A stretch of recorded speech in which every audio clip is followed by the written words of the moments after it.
Hello, I'm Renee, welcome back to Moderation's 31 Days of Halloween. And it's time once again to look at the webcomic that chronologues the daily life of a 9-year-old little girl who's half Onryu, Erma.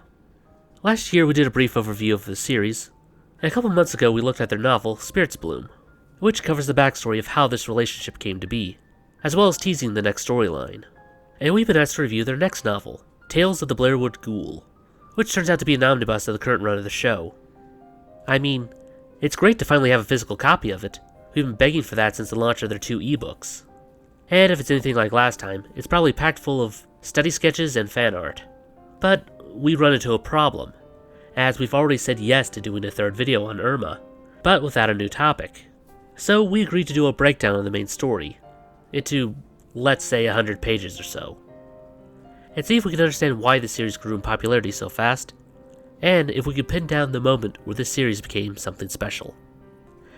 This is Erma, by Brandon Santiago. Before we begin, when we reviewed this last year, there was something that bugged the ever-living crap out of me, and it was the inspiration for this comic.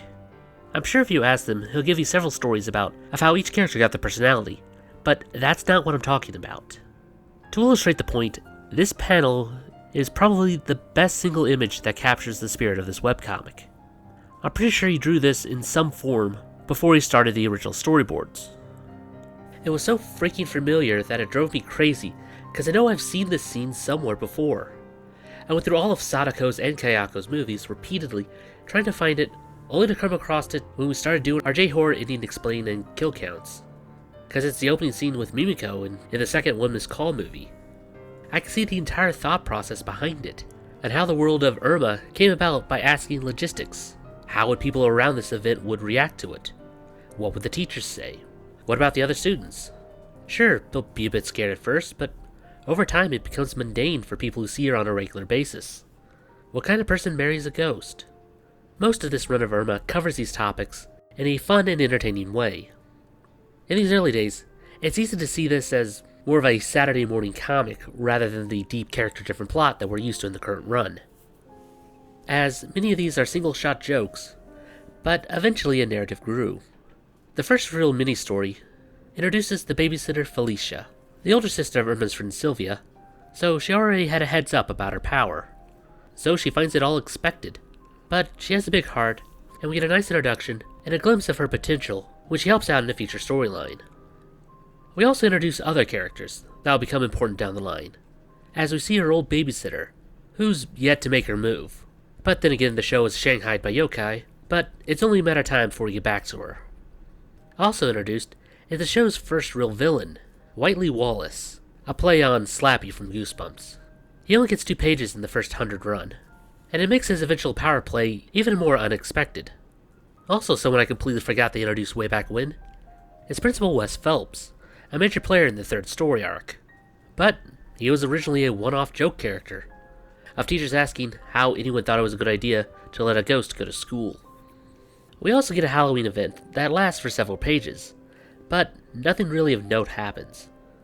But when we get to the end of the run, we get the introduction of her pet, Cyrus, as well as the in-laws, Sam's brother Michael, who would later have a cameo in Spirits Bloom to great effect, and their daughter, Emily, the hyperactive polar opposite of Erma, completely unfazed by anything she does, and is always ready to brighten your day with sunshine and rainbows, whether you like it or not. While the brothers go hunting, they accidentally shoot Cyrus, and then he moves and shoots him again. And then once more that was completely by accident. Turns out he's damn near unkillable, even brushing off getting hit by a car. So there's more to him other than his name being a palindrome. And that was the first 100 pages of Erma. As said before, it's still a while before the show really kicked off. But going back and rereading this, surprised me just how well the groundwork was laid. Oh, and one last point of note, this channel for the past few months has been all about comparing Onryu, or Uryu, of various origins, and gauging their strength, and I'll probably get asked this later down the line, so how does she stack up? Erma has base hair manipulation, super speed, 2 forms of teleportation, one akin to Sadako's, and the other similar to Kayako, but strangely enough without accessing the mnemonic abyss. Large-scale mind control, which I can't think of any other time she's actually used this, and her bread and butter, her telekinesis. Comparing this feat to other high-end yoke of the field like Sadako and Bushin Saba, Erma easily surpasses both. It would take both their empowered states to even the playing field. So, the sheer potential she has is staggering. And what we learned from Spirit's Bloom, there are forces out there that have their eyes set on this little hybrid. Anyway, that's about wraps up our script for another video. I'm unsure if we'll continue our look at the next 100 pages next week, or wait till after the holiday. I guess I'll leave it up to you guys. So, post below if you'd like to see more of Erma, or if you want to see any other webcomics. Or heck, why not both? Again, if you're new to this channel, we're currently in the process of our 31 days of Halloween, where, like the name suggests, we post a new video each day for the month of October, destroying any chances I have of a peaceful night's sleep. Yeah, sure, you whine about it every year, but still you do it time and time again. And your point is? My point is get back to work, you're far from finished. Well, happy holidays to you too. But sadly you're right for once. Let's wrap this up. Anyway, I'm Runia. And I'm Ada. Invite you to join us again for the next night. Weep not, poor children, for life is this way, murdering beauty and passion. Hush.